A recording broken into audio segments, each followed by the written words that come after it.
Bonjour, c'est Ursule encore. On est le 7 mai 2021. Alors, je viens sur la trompette ce matin encore et je viens proclamer le retour de notre Seigneur Jésus-Christ. Amen et Amen. Chaque jour qui passe nous rapproche de ce jour-là où nos yeux le verront face à face. Amen. Apprêtons-nous, encourageons-nous. Amen. Parce que notre Rédempteur n'est pas loin. Il a aussi hâte de nous voir, notre cher Seigneur. Et il attend tout simplement que, nous puissions prendre position. Amen. Et il attend notre choix. Et quand les temps marqués seront arrivés, et Dieu merci, ils sont là, les temps, il prendra ceux-là qui auront choisi d'être avec lui. Alors, n'est pas, c'est pas une surprise de réaliser que la séparation est en train de se faire. Alors, si tu ne le sais pas, alors je viens t'informer que la séparation est en train de se faire depuis quelques années déjà. Et si tu le sais aussi, j'espère que tu as choisi d'être avec Jésus. Jésus, on peut choisir d'être avec lui du bout des lèvres et nos actions disent le contraire, mais on peut choisir d'être avec lui, parole et action. Amen. Et Apocalypse 12, amen, parle de ce groupe-là qui aura choisi tout simplement d'être avec Jésus, corps et âme. Ça dit dans Apocalypse 12, le verset 11, ils l'ont vaincu à cause du sang de l'agneau et à cause de la parole de leur témoignage. Ils n'ont pas aimé leur vie jusqu'à craindre la mort. Ils l'ont vaincu, leur témoignage, et ils n'ont pas aimé leur vie jusqu'à craindre la mort. C'est un groupe qui n'a pas craint la mort, mais la mort physique. Amen. Ils n'ont pas craint. Et souvent quand on lit la parole de Dieu, comme toute œuvre littéraire, souvent, on a besoin d'entrer dans la pensée de la personne. Surtout quand c'est l'Esprit Saint qui nous enseigne. Surtout quand c'est l'Esprit Saint qui a fait sortir cette parole-là. Alors, très souvent, quand on lit le roman de quelqu'un, on peut tout de suite voir où se situe l'intrigue. Mais souvent, lisant la parole de Dieu, si l'Esprit Saint ne nous révèle pas ce que Dieu est en train de dire, on va juste lire une lettre. Et on n'aura pas plus de connaissances que cela.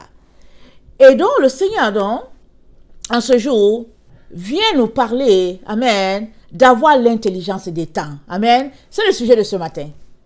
Avoir l'intelligence des temps. Et je vais lire 1 Chronique 12, le verset 32. Amen. En partant. Et on va regarder. Parce que si tu n'as pas l'intelligence des temps, tu es tout simplement un aveugle. Et tu fais les choses en tâtonnant. Alors que celui qui a l'intelligence des temps vise en plein. Un peu comme, je ne sais pas, c'est quoi ce sport-là où les gens lancent. Ils ont des, je ne sais pas si c'est des épées ou bien des flèches, voilà. Ils ont des flèches et ils visent la cible. Amen. Et ils réussissent souvent. Quand on commence, il y a plusieurs cercles. Et puis bon, mais le but, c'est d'atteindre le milieu en plein. Alors, une fois qu'ils réussissent et que tout le temps, ils visent le milieu, ils ne le louent pas, ils finissent par être des experts. Et donc, avoir l'intelligence des temps, c'est d'avoir la connexion du Saint-Esprit par rapport à ce qui se passe en ce moment-ci. Alors, il y a un groupe qui l'a. Il y a un autre groupe qui ne l'a pas. Mais, c'est dit dans la Bible que ceux qui ont l'intelligence du temps travailleront, feront tout pour alerter aussi les autres. Maintenant, si les autres ne veulent pas, c'est autre chose. Mais s'ils le voulaient, alors, il y aura tout un groupe qui sera éveillé ou réveillé. Alors, 1 Chronique 12, le verset 32 nous dit ceci. Des fils d'Issachar, ayant l'intelligence des temps, pour savoir ce que devait faire Israël, 200 chefs, et tous leurs frères sous leur ordre. Amen. Les fils d'Issachar ayant l'intelligence des temps pour savoir ce que devait faire Israël. Dieu avait doté les fils d'Issachar d'une connaissance intérieure, amen, d'une révélation, d'une lumière, de telle sorte que quand Israël devait faire quelque chose, ils allaient consulter la tribu d'Issachar. Dieu leur avait donné cela. Il a doté cette famille-là de ce don-là. C'est comme il y a des familles qui sont dotées du don dans la musique. Ils sont dotés du don dans la composition. Dieu leur a donné ça tout simplement. C'est ça, ça fait partie d'eux. Il y a d'autres, c'est les rêves. D'autres, c'est la guérison, les miracles. En tout cas, les dons de Dieu, amen, sont de toutes, sont de différentes sortes, amen. Mais quand Dieu donne, il l'a donné. Bon, évidemment, il y a d'autres dons. Ça ne se suit pas. Je veux dire que c'est pas parce que le père l'a que l'enfant l'aura aussi. Mais très souvent, quand Dieu donne à quelqu'un, amen, surtout que c'est le don de Dieu, cette personne-là est capable de le transférer à ses enfants, aux enfants des enfants, et puis bon, voilà un peu comment ça se passe. Alors Dieu nous dit en ce jour que les fils d'Issachar avaient l'intelligence des temps pour savoir ce que devait faire Israël, et il aimerait aussi que nous puissions avoir l'intelligence des temps dans ces temps où nous sommes, afin de prendre les bonnes décisions. Parce que si nous n'avons pas l'intelligence du temps, mes frères et mes sœurs, nous tapons tout simplement à côté. Nous passons à côté. Et nous sommes battus à plate couture. Et nous finissons dans la gueule, excusez-moi le terme, de l'ennemi. Si nous n'avons pas l'intelligence des temps, c'est fini. C'est fini. N'importe qui peut venir nous manger la laine sur le dos. N'importe qui peut nous tromper. N'importe qui peut nous égarer. Parce qu'on n'a pas l'intelligence des temps. Alors, Daniel 12 nous dit ceci.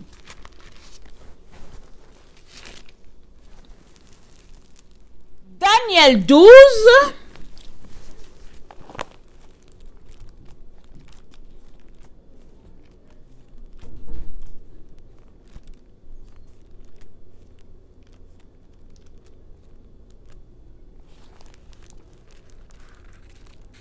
Excusez-moi. Daniel 12, le verset 3. Ça dit ceci. Ceux qui auront été intelligents brilleront comme la splendeur du ciel. Et ceux qui auront enseigné la justice à la multitude brilleront comme les étoiles à toujours et à perpétuité. Donc, ce verset-là nous parle encore d'intelligence. Ceux qui auront été intelligents brilleront comme la splendeur du ciel. Et ceux qui auront enseigné la justice à la multitude brilleront comme les étoiles à toujours et à perpétuité. Donc, je suis allée chercher le mot intelligent, amen, et j'ai tapé dans la concordance hébraïque, j'ai trouvé que c'était le nombre 79, 19, et être intelligent, ça veut dire, dans le langage hébraïque, ça veut dire être prudent. Amen. Alléluia. C'est être prudent. Ce n'est pas se lever comme ça pour poser des actions. C'est être très, très prudent. Et souvent, quand dans les domaines, dans la vie privée, les gens vont dire, ah, c'est quelqu'un, il est très méticuleux, cette personne-là. C'est une personne qui fait très, très attention. Et souvent même, c'est exagéré. Mais, avoir l'intelligence, c'est être prudent. C'est considérer les instructions, c'est faire très attention aux instructions avant de poser une action. C'est de prendre l'instruction, la mettre dans tous les sens, dans le sens du nord, du sud, de l'est, de l'ouest, pour voir si ça tient, le mettre en hauteur, de manière transversale, de manière horizontale, verticale, tout cela, c'est de placer la chose de telle sorte que finalement, on est convaincu que c'est ça qu'on doit faire. Il y a des personnes qui sont très pressées. Il y a des gens, moi je dis, écoutez les témoignages, j'étais étonnée. J'ai déjà écouté les témoignages des gens qui se sont rencontrés. Un mois après, ils étaient déjà mariés. Et un mois après, ils étaient divorcés. Comme ça. Il y a d'autres qui s'étaient mariés. Et puis, ça faisait un mois qu'ils étaient vraiment en lune de miel. Et puis, juste quelques mois après, c'était fini. Chacun avait pris sa route. Allez, voilà, fini. Et tu t'arrêtes, tu te dis, est-ce qu'il a manqué de prudence dans cette situation? Qu'est-ce qui a manqué dans cette situation-là pour que, sitôt marié, sitôt divorcé? C'est quoi la situation? Alors, Ésaïe 44, le verset 18 à 20, nous parle, nous présente le cas d'une personne, comment on appelle ça, intelligente. Ésaïe 44, 18 à 20. Ésaïe 44, 18 à 20.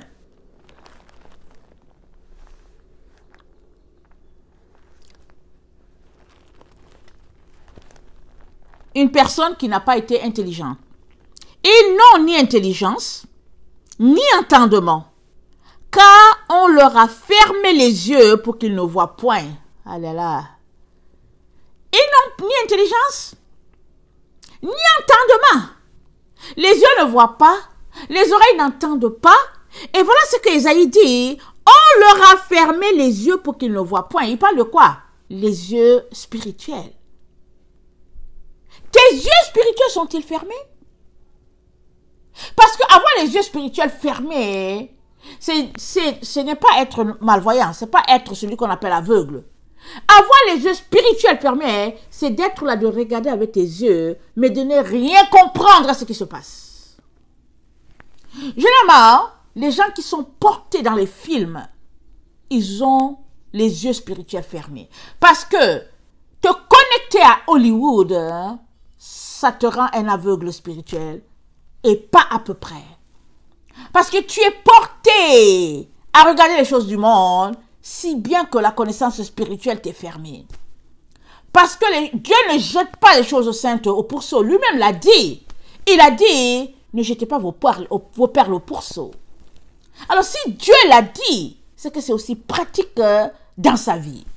Si tu n'es pas quelqu'un qui aime Dieu, qui recherche sa présence, et puis qui court après lui à tout moment, pourquoi veux-tu qu'il te donne son intelligence? Puisque tu es versé, connecté au diable avec la télévision et tout ça, et puis Hollywood et tout. J'ai déjà fait une vidéo ou deux sur comment l'entrée, j'allais donner le mot en anglais, sur le monde des films. J'oublie, le nom en français ne me vient pas, ok? Alors, si tu n'es que porté là, Hollywood est porté dans ça. Si bien que finalement, Hollywood est allé chercher aussi dans les histoires bibliques. Alors, on vend ces histoires-là dans les librairies chrétiennes. Tu vois l'histoire d'Abraham avec, comment elle s'appelle? Il y a Sarah. Et en tout cas la femme égyptienne, la maman d'Ismaël. Tu vois l'histoire de David et de Bathsheba. Tu vois l'histoire en tout cas, toutes ces histoires-là, où il y a eu des situations pas agréables, les gens mettent ça en film. Et quand tu viens t'asseoir pour regarder le film, au lieu que tu vois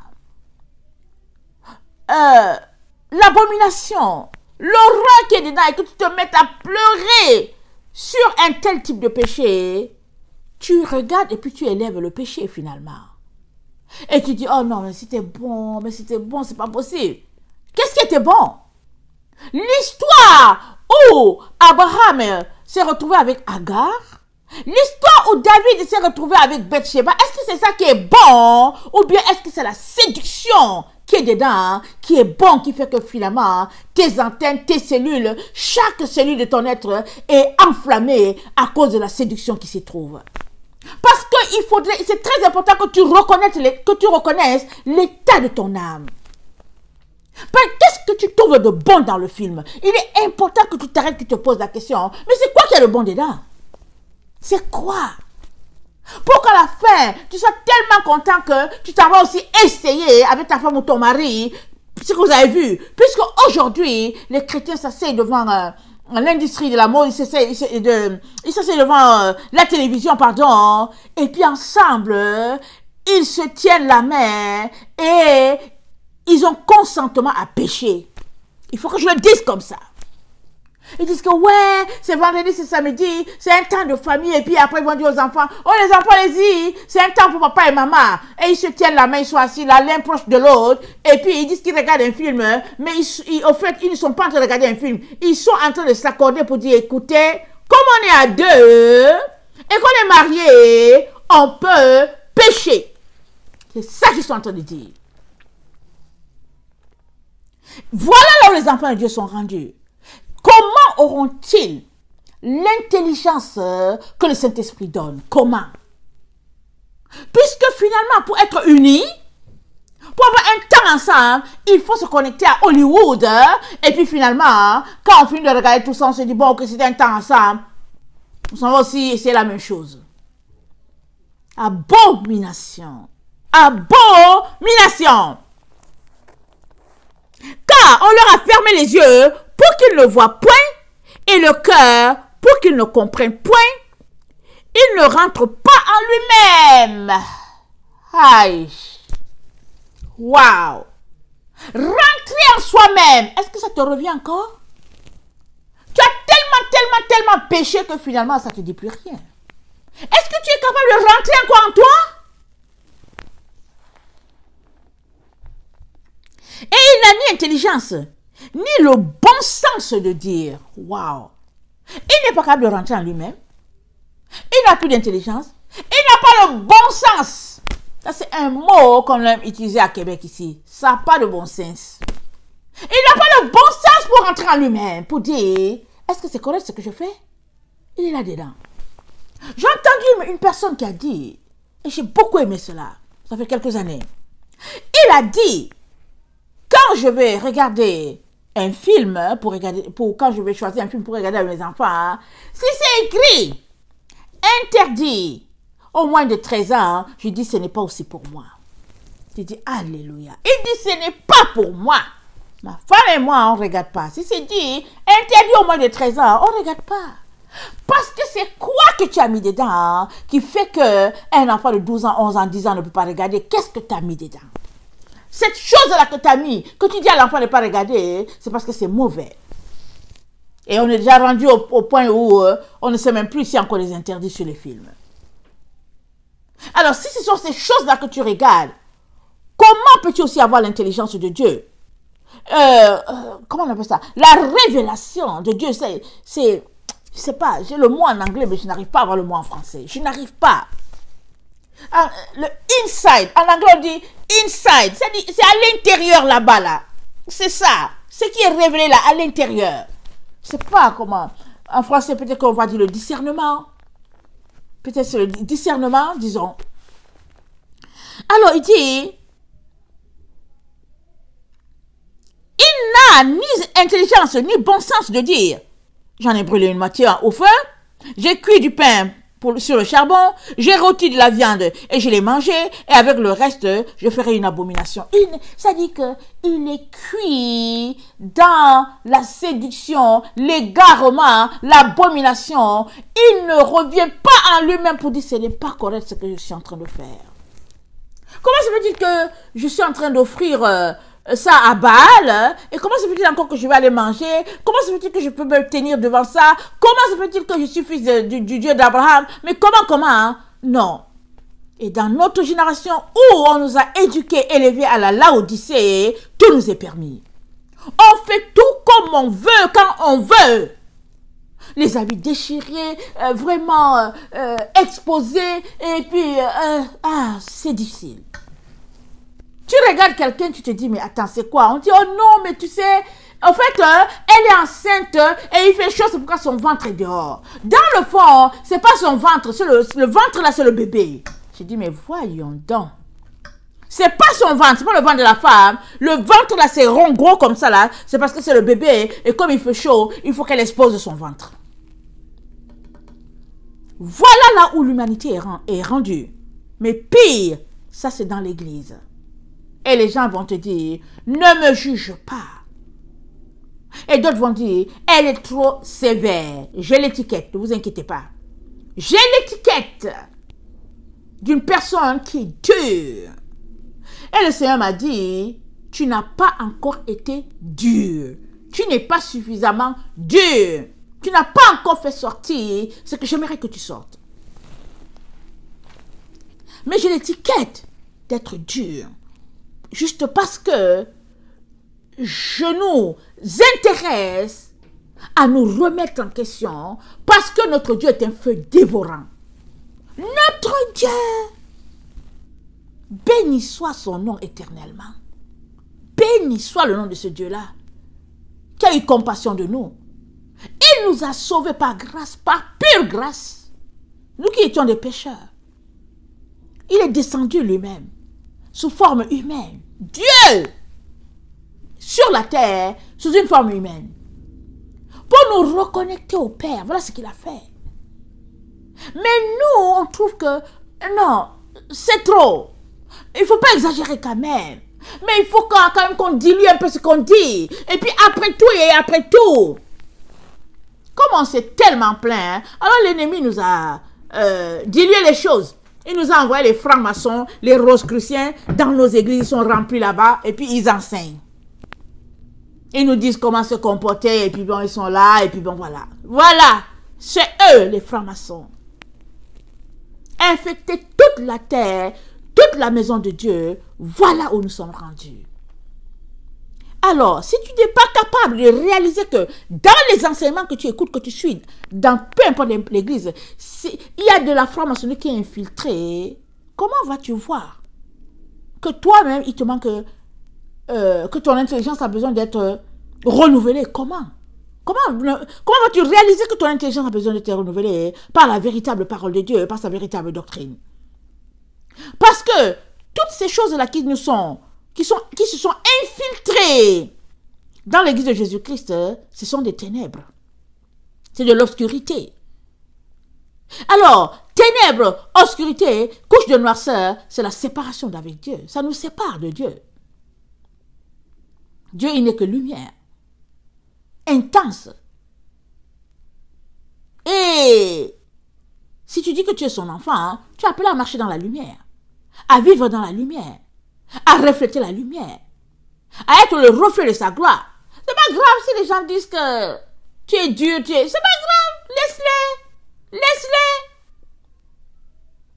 En persistant dans ta dureté, tu sauveras certains. Mais si tu es de ceux-là qui veulent que tout le monde t'aime, alors tu perdras tout le monde. Et toi-même, tu seras perdu.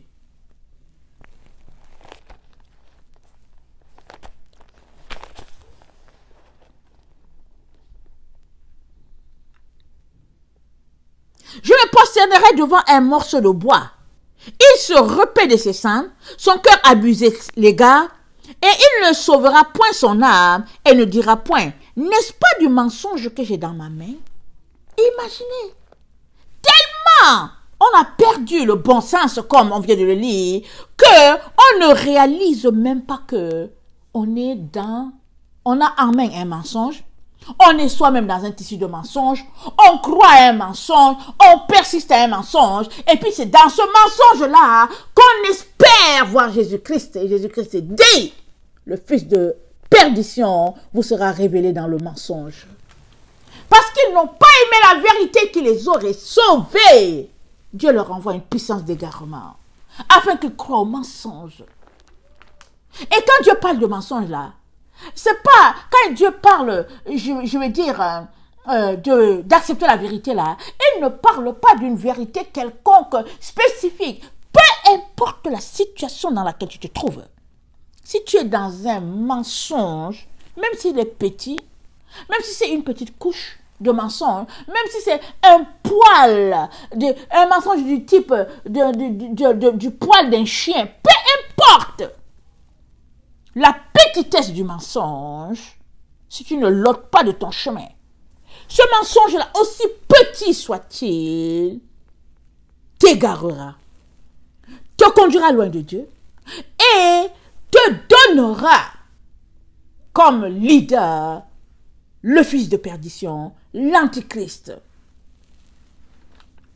Celui-là donc qui prendra sa bouche, qui dira des énormités contre le Créateur du ciel et de la terre. Tout simplement parce que il aura aussi marché dans le mensonge. Puisque la Bible dit qu'il est le père du mensonge. On est vraiment dans le temps où l'incarnation se passe. Il faut que je vous le dise. Mais comme on nous a appris qu'il n'y a pas d'incarnation, donc on ne fait pas attention. On est dans les temps où l'incarnation se passe. Et c'est quoi l'incarnation? C'est recevoir son vêtement céleste. C'est cela.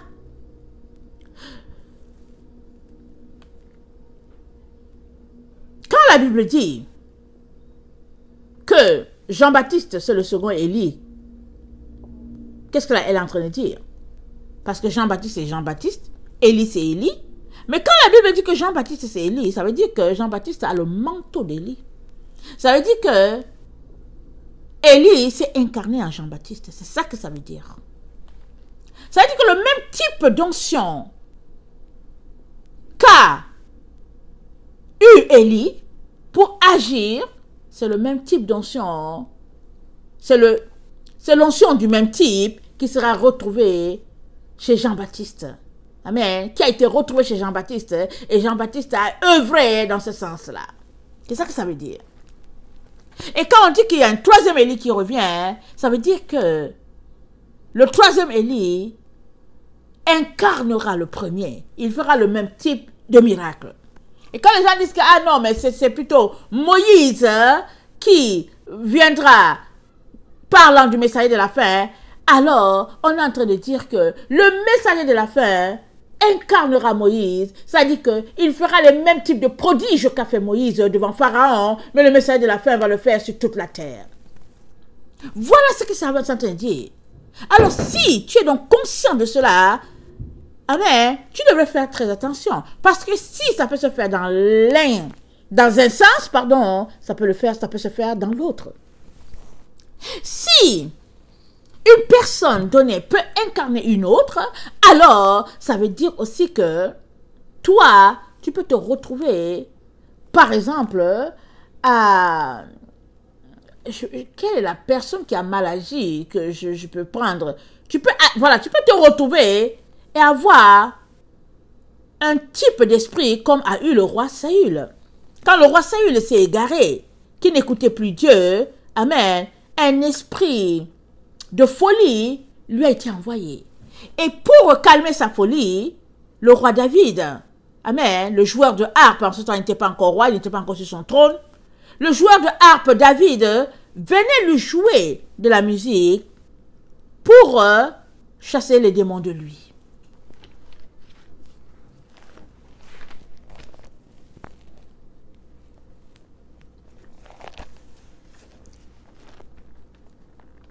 Ils n'ont ni intelligence, ni entendement. L'entendement, c'est quoi? C'est que quelqu'un te parle et puis tu comprends et puis tu dis, ah ok, d'accord, oui, ok. Et puis quand tu as un entendement, tu décides d'aller dans le sens de l'avertissement qu'on t'a dit. Tu ne vas pas dans le sens contraire. Quelqu'un qui a l'entendement, il est prudent. Il se dit, ah, on m'a dit de faire très attention ici parce que en hiver, cette route-ci, elle est souvent glissante. Et puis, souvent, vraiment, ça peut causer beaucoup de dangers. Je devais faire attention. Il fait attention.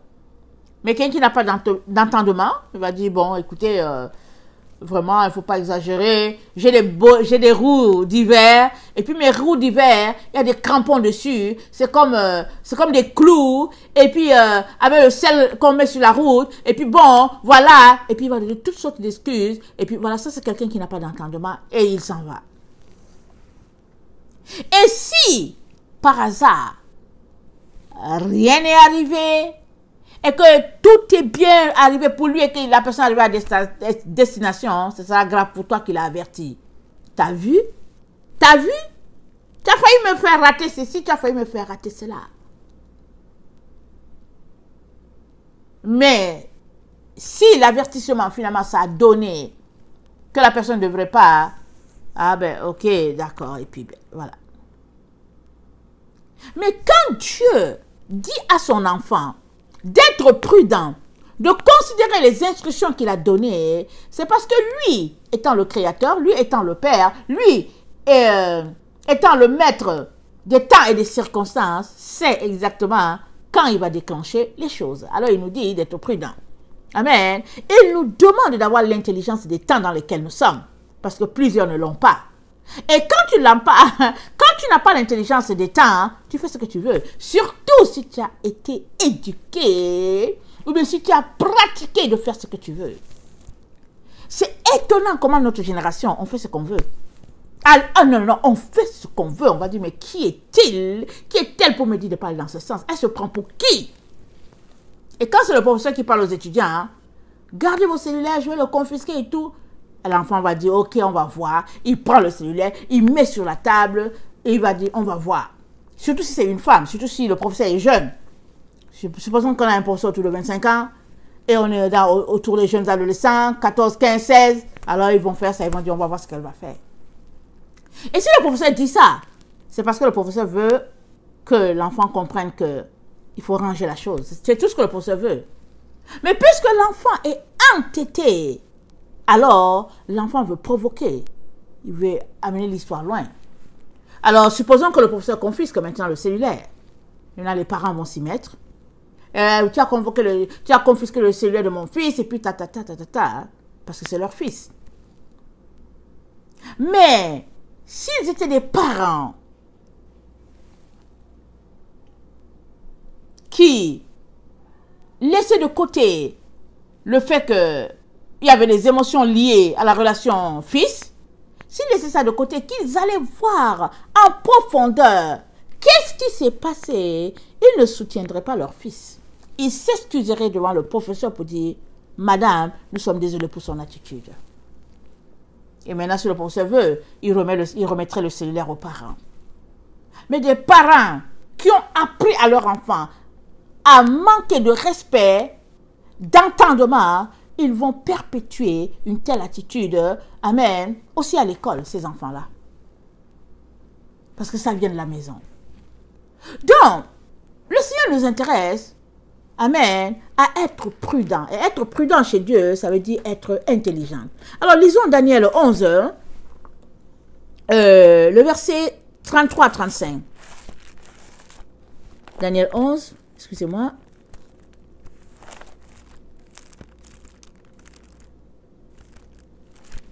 « 33 à 35, ça dit ceci. Et les plus sages parmi eux donneront instruction à la multitude. Il en est qui succomberont pour un temps à l'épée et à la flamme, à la captivité et au pillage. Waouh!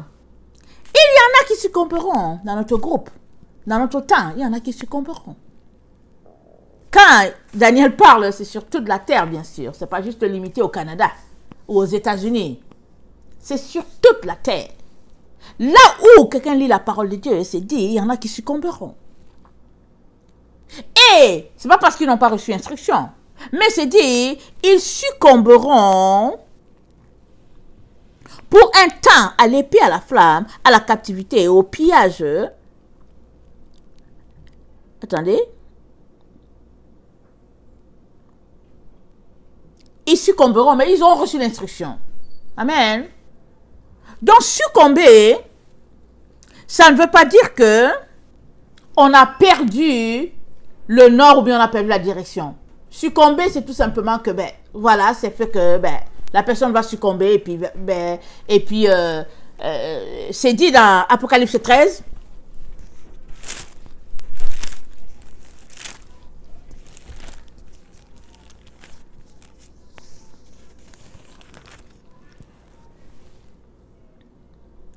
Le verset 10.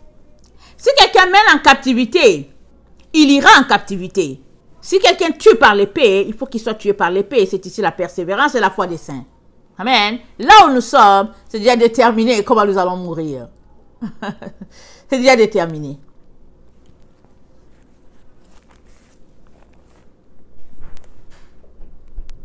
Quelques-uns, le verset 35, des hommes sages succomberont afin qu'ils soient épurés, purifiés et blanchis jusqu'au temps de la fin, car elle n'arrivera qu'au temps marqué. Nous sommes dans le temps de la fin. Amen. Mais il y a un temps marqué pour le point final. Alléluia. Donc les gens succombent afin qu'ils soient épurés, purifiés, blanchis. Succomber, donc, ça ne veut pas dire que, au fait, on ne s'est pas retrouvé avec Dieu. Mais succomber, c'est lié au fait que il faudrait qu'on soit, comment on appelle ça, épuré, blanchi, sanctifié, nettoyé, si on peut le dire ainsi. C'est ça, succomber.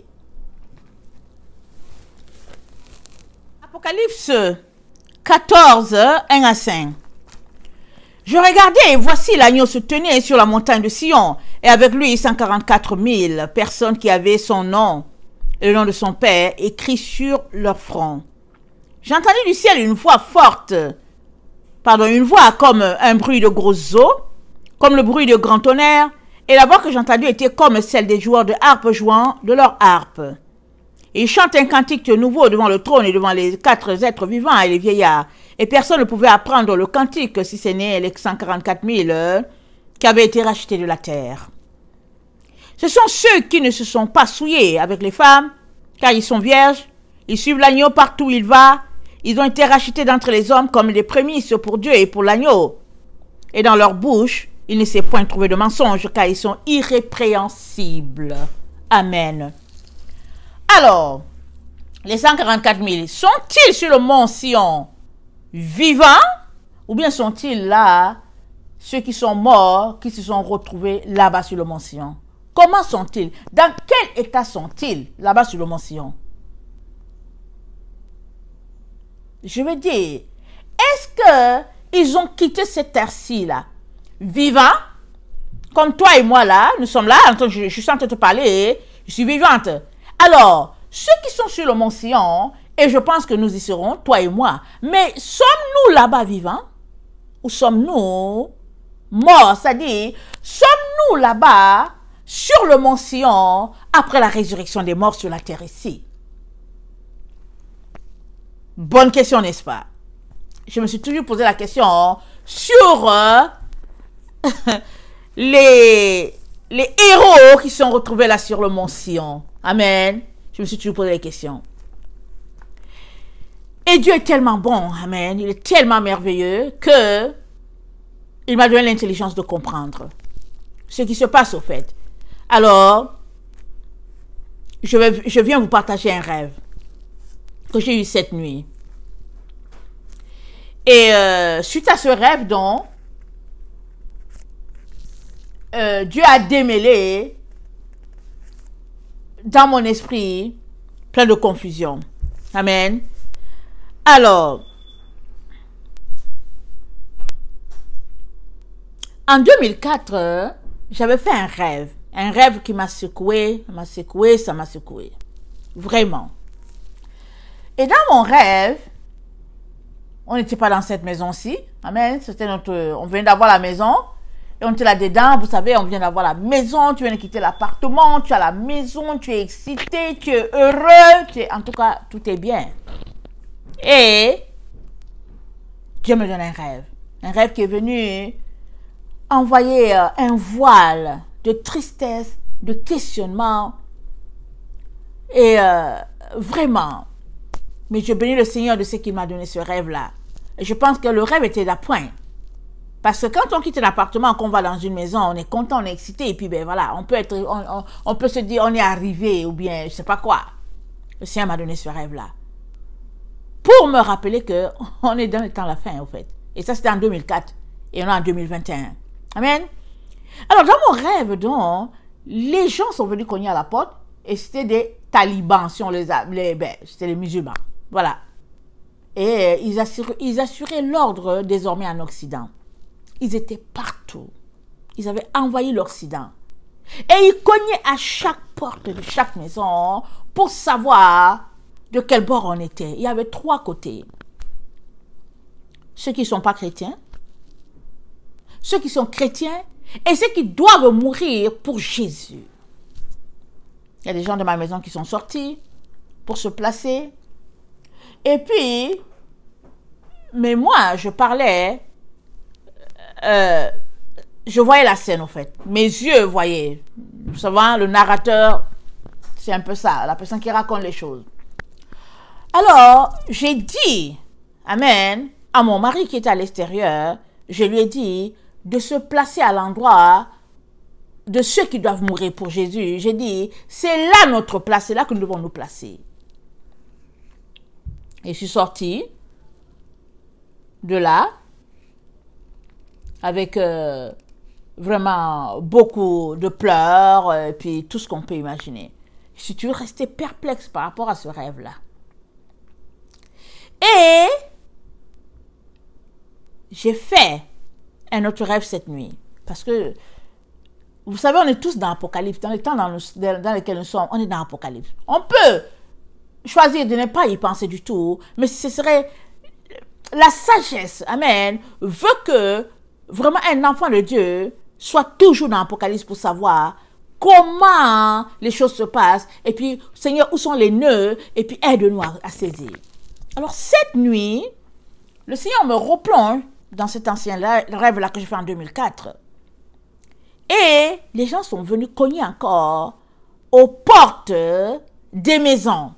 Mais cette fois-ci, c'est les maisons de ceux-là qui ne sont pas allés encore prendre leur dose. Amen. C'est les maisons de ceux-là. Parce que ils ont procédé par élimination, mais il y a quand même des groupes sur la terre qui ne sont pas allés prendre leur dose. Alors ils venaient, amen, et ça c'était les autorités de l'ordre. Ils disaient, attendez, comment ils ont dit? Ils disaient, est-ce que tu veux prendre ta dose ou bien est-ce que tu ne prends pas ta dose? Si tu prends ta dose, ok, tu viens avec nous, on va te la donner. Mais si tu ne prends pas ta dose, ça finit là pour toi. Là, ça finit là. Ça dit, ils sont venus, ils avaient la solution pour chaque décision que tu allais prendre. Si tu veux ta dose, alors on t'envoie dans l'auto. Tout était là. Les gens qui... Cette fois-ci, c'était ambulant. Mais si tu n'avais pas ta dose et que tu n'avais pas l'intention de la prendre, alors c'était aussi fini. On finissait avec toi là. Et il y avait une autre scène, amen, je ne veux pas le dire. Et je sors du rêve là. Après la scène, je sors du rêve. Je dis, Seigneur, c'est quoi ça encore? C'est quoi? Alors, il me renvoie à mon rêve. Parce que si on retourne à mon rêve de 2004, l'élément que cela apporte, c'est le fait que, rappelez-vous, il y avait les non-chrétiens, il y avait les chrétiens et il y avait ceux qui veulent mourir pour Jésus. Rappelez-vous le premier rêve. Donc, cette fois-ci, ils vont dans les maisons. Ce n'est plus les chrétiens puisque il y a un groupe qui s'est déjà acquis ou bien acquitté de ce service-là. Amen. Donc, les non-chrétiens. Maintenant, dans les chrétiens, il y en a aussi qui ont déjà fait, qui sont aussi acquittés de ce service-là. Maintenant, on cherche ceux qui veulent mourir pour Jésus, là. C'est eux maintenant. C'est chez ceux-là qu'on va, ceux qui veulent mourir pour Jésus. Maintenant, on vient te poser une véritable question, une question d'insistance, vraiment. Veux-tu t'enregistrer maintenant pour devenir vraiment citoyen du royaume ou bien persistes-tu à refuser? Si tu persistes à refuser, ton cas est fini. Alors le Seigneur m'a dit, c'est le groupe de ceux qui se retrouvent, amen, 144 000 sur le mont Sion. C'est eux. C'est ceux-là qui, malgré cette situation dans laquelle nous sommes, nous le savons, c'est une situation planétaire. C'est ce groupe-là qui a dit, niet. Et le Seigneur m'a dit, parmi les gens qui seront là, qui verront le Seigneur venir, il y aura très peu qui sortiront de Babylone. Il y a très peu qui sortiront de Babylone. Ceux qui verront le Seigneur venir, c'est-à-dire qui seront vivants, qui n'auront pas connu la mort, il y en aura beaucoup dans les États, dans les pays en voie de développement, les pays là où la température est clémente, où il fait un peu chaud et tout. Mais dans les endroits où c'est tempéré, c'est beaucoup plus compliqué. Alors, quand tu vis dans un endroit comme ça, tu comprends que tu as besoin de décider par toi-même, là où tu es en train de m'écouter, tu as besoin de savoir si vraiment tu es solide dans ta décision. Es-tu solide dans ta décision d'aller jusqu'au bout? Dans toute décision, on fait le point, n'est-ce pas? On fait le point, le pour et le contre. On décide. On décide. Qu'as-tu décidé là où tu es? La prudence, l'intelligence te dit, être intelligent, c'est être prudent. C'est ça, être prudent. Être intelligent. C'est considérer les instructions et agir en direction des instructions. Évidemment, chacun assume ses conséquences, ça c'est sûr. Alors, sur le mont Sion, c'est le groupe de ceux qui ont été ressuscités. Regardons. Apocalypse 20. Le verset 4. Attendez. Apocalypse 11 d'abord. Le verset 11 à 13. Après les 3 jours et demi, un esprit de vie venant de Dieu entra en eux, et ils se tinrent sur leurs pieds. Une grande crainte s'empara de ceux qui les voyaient, et ils entendirent du ciel une voix qui leur disait « Montez ici ». Ils montèrent au ciel dans la nuée, et leurs ennemis les virent. À cette heure-là, il y eut un grand tremblement de terre, et la 10e partie de la ville tomba. 7000 hommes furent tués dans ce tremblement de terre, et les autres furent effrayés, et donnèrent gloire à Dieu du ciel. Amen. Regardons Ésaïe 6.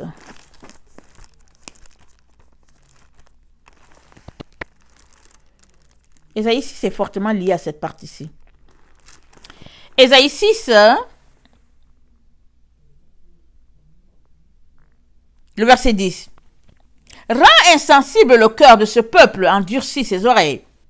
Bouche-lui les yeux, pour qu'il ne voie point de ses yeux, n'entende point de ses oreilles, ne comprenne point de son cœur, ne se convertisse point et ne soit point guéri.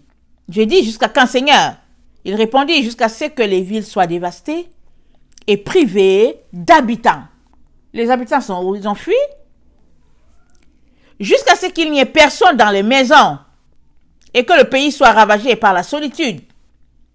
Jusqu'à ce que l'Éternel ait éloigné les hommes et que le pays devienne un immense désert.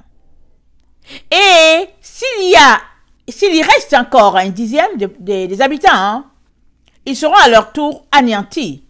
Mais comme le térébinthe et le chêne conservent leur tronc quand ils sont abattus, une sainte postérité renaîtra de ce peuple. Quand est-ce que la sainte postérité va renaître? Amen. Quand est-ce que ça va renaître? 1 Corinthiens 15.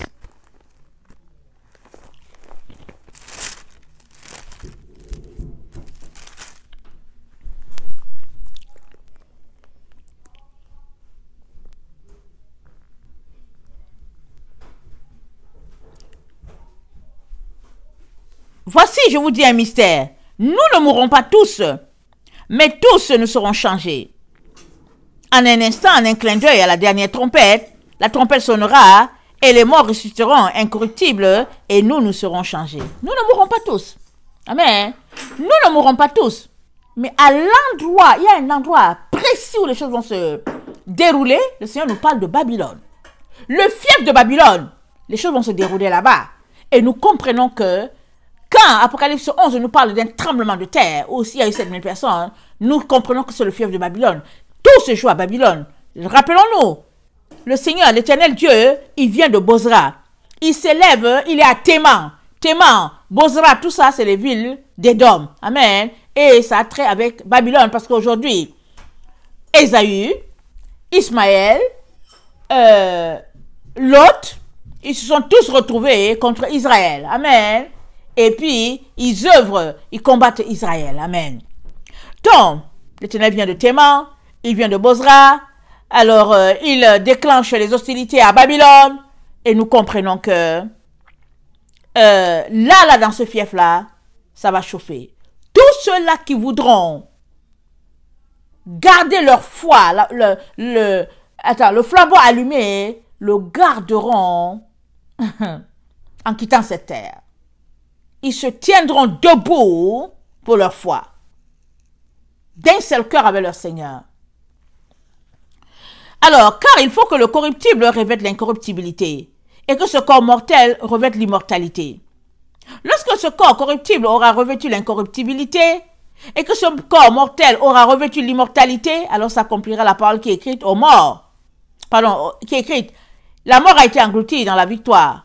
Ô mort, où est ta victoire? Ô mort, où est ton aiguillon? Et ça dit, une sainte postérité renaîtra de ce peuple. Et puis, il y a renaissance quand? Ça tombe, le grain tombe, il meurt, et puis il renaît. Donc, ce sera vraiment, si on peut le dire, je ne sais pas quoi, la résurrection des résurrections, si on peut le dire. Rappelons-nous, Ézéchiel en a parlé dans la vision des ossements. Je pense que c'est Ézéchiel, peut-être 36. Amen. Je pense que c'est Ézéchiel 36. Je ne veux pas aller regarder, mais je vous conseille de regarder ça. Ézéchiel 36, peut-être 37, autour de là. La vision des ossements. Parce que c'est un esprit de vie, un esprit de résurrection qui sera donné par Dieu pour que les morts en Christ puissent ressusciter en premier. Mais ceux qui seront vivants, qui ne seront pas morts, leur corps sera transformé. Mais ce n'est pas vraiment par ici, en Occident, où nous nous trouvons. Je suis désolée de vous dire ça, mais tout pointe au fait que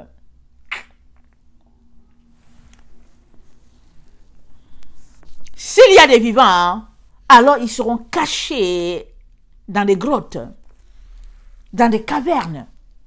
Et s'il y a des vivants, ils seront hors de la ville. Or, si nous qui sommes dans la ville là, tu vas faire comment pour ne pas aller dans le sens de ce qui est proposé par l'autorité? Tu vas faire comment? C'est ça que le Seigneur nous dit aujourd'hui.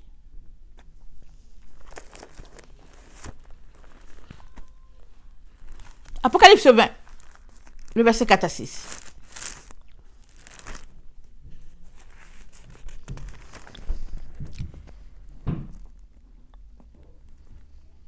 Et je vis des trônes, et ceux qui s'y assirent, et je vis des trônes, et à ceux qui s'y assirent fut donné le pouvoir de juger.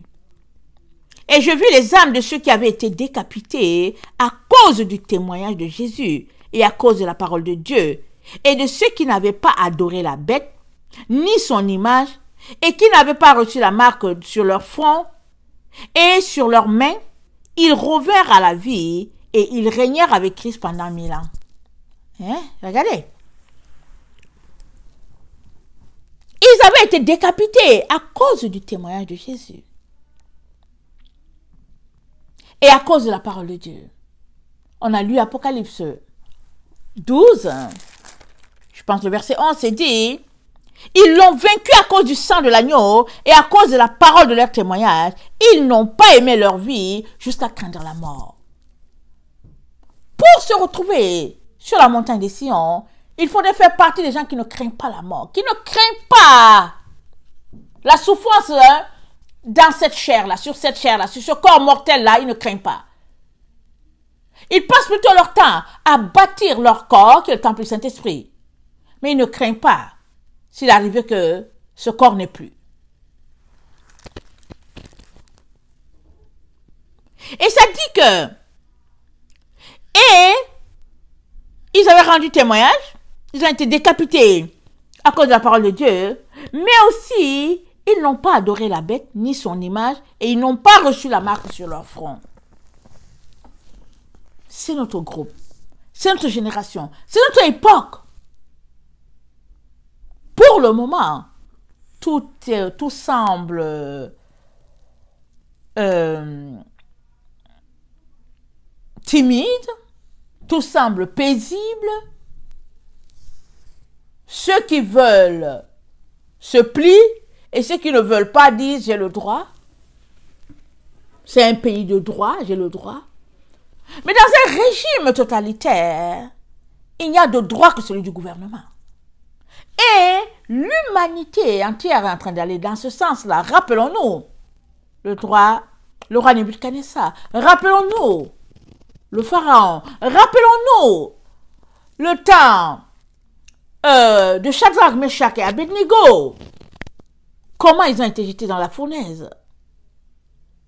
Je ne sais pas si c'était au temps du roi Cyrus, je ne me rappelle plus exactement avec eux.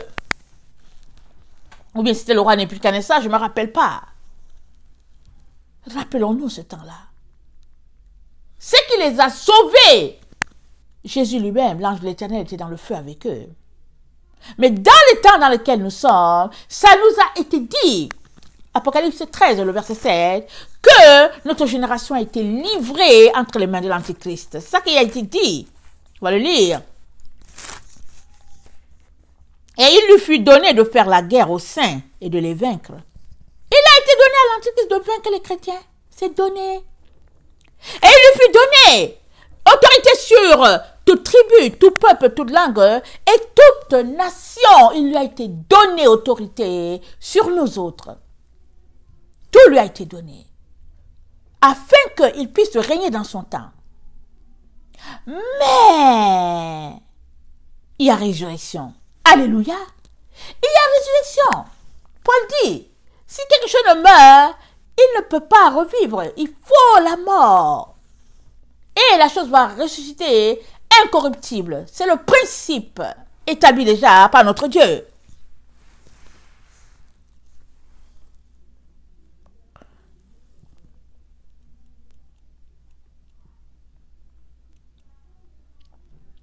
Et tous les habitants de la terre l'adoreront, ceux dont le nom n'a pas été écrit dès la fondation du monde dans le livre de vie de l'agneau qui a été immolé. Ceux qui ne vont pas l'adorer, ils ont été donnés. Ceux qui mènent en captivité, ils iront en captivité. Captivité, c'est quoi? On te prend, on t'amène. Ceux qui doivent être tués par l'épée, ils seront tués par l'épée. Dans ce temps-là, l'arme de guerre, c'était l'épée. Dans notre temps, hein, les fusils, pistolets, toutes sortes de situations. Bombes lacrymogènes, tout ce qu'on peut imaginer. C'est la persévérance des saints. Ne dis pas que c'est plus tard. C'est souvent étonnant comment tu vois des enfants de Dieu en ligne, ils viennent expliquer les choses et disent non, mais c'est plus tard. Le Seigneur me dit, c'est parce qu'ils n'ont pas l'intelligence des temps. Et ils ne me demandent pas non plus. Comme ils n'ont pas l'intelligence des temps, ils induisent leurs frères et sœurs en erreur. Faisant croire que c'est plus tard, mais que bon, ceci est un précurseur, mais que c'est plus tard. Tu t'arrêtes, tu te dis, mais qu'est-ce qui est plus tard? Pourquoi c'est plus tard? Qu'est-ce qu'il y a? L'évidence est là, tout est là, mais c'est quoi le problème? Mais le Seigneur dit, ils n'ont pas l'intelligence des temps, mais ils ne viennent pas non plus pour le demander.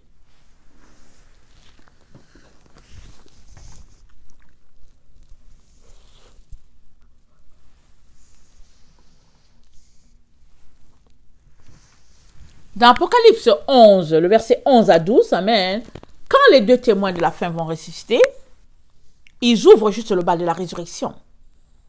Tous les morts vont ressusciter. Tous ceux qui sont morts vont ressusciter. Et même, ça dit que quand ils meurent, ils restent dans la terre pendant 3 jours et demi. Alors, on peut imaginer la boucherie qu'il y aura sur la terre. dans ces temps-là. L'ennemi aura l'impression qu'il aura gagné, anéanti le peuple de Dieu à tout jamais. Mais Dieu le permet tout simplement pour renouveler la terre. Il le permet parce qu'il faudrait que le sang de ses enfants coule pour renouveler la terre. Il le permet parce que c'est précieux, la mort des saints. Il le permet. C'est donnant, hein? C'est du donnant-donnant dans le monde spirituel. C'est du donnant-donnant. Alors Dieu permet que ses enfants, par leur sang, puissent épurer la terre. Et qu'elle soit renouvelée. Pure, sanctifiée à la gloire de notre Dieu. Je vais finir par Apocalypse 22, le verset 6 à 12.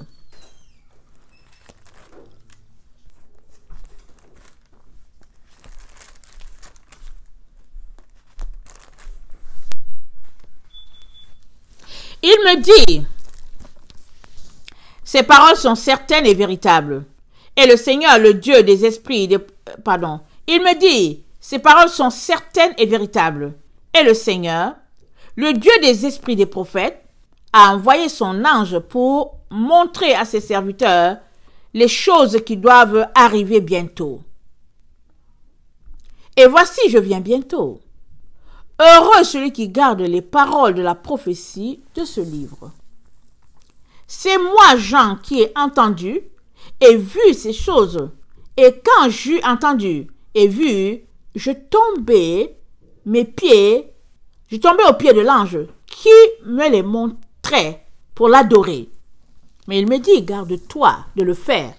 Je suis ton compagnon de service et celui des frères, de tes frères, les prophètes, et de ceux qui gardent les paroles de ce livre, adore Dieu. Et il me dit, ne scelle point les paroles de la prophétie de ce livre, car le temps est proche. Que celui qui est injuste soit encore injuste, que celui qui est souillé se souille encore, et que le juste pratique encore la justice, et que celui qui est saint se sanctifie encore. Voici, je viens bientôt, et ma rétribution est avec moi, pour rendre à chacun selon ce qu'est son œuvre. Je suis l'alpha et l'oméga, le premier et le dernier, le commencement et la fin. Heureux ceux qui lavent leur robe, afin d'avoir droit à l'arbre de vie, et d'entrer par les portes de la ville. Dehors les chiens, les enchanteurs, les impudiques, les meurtriers, les idolâtres et quiconque aime et pratique le mensonge. Dieu les a mis dehors. Il nous dit, ils sont dehors. Tous ces gens-là qui aiment le faux. Que le Seigneur bénisse sa parole et qu'il nous donne de réaliser que toi et moi sommes appelés à tenir ferme pour la vérité dans les temps dans lesquels nous sommes. Et que nous nous retrouverons sur la montagne des Sion parce que nous avons décidé de mourir à la gloire de notre Dieu. Au fait, c'est ça. C'est ça, au fait. Amen. Soyez bénis. Je vous aime beaucoup et Dieu davantage. Maranatha, Jésus revient. Amen et amen.